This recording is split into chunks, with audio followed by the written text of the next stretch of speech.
Ito na, nakapalengke na tayo. So, meron akong jasmine rice na tinapay. Ito na, kasi mahilig ako sa itlog. So, ito ay isang dosena.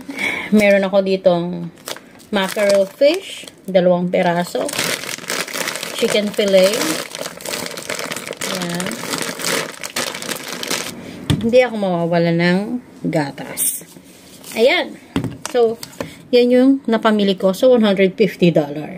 Kaya, sa mga may food allowance na nandito sa Hong Kong, ano lang, tamang budgeting. Kaya, siguradong susobra yung pera na meron kayo. At may bibili nyo pa sa mas iba nyong pangangailangan. Kaya, try to buy ng mga healthy food. Lalo na kung kayo ang may hawak ng pagkain ninyo. Bye!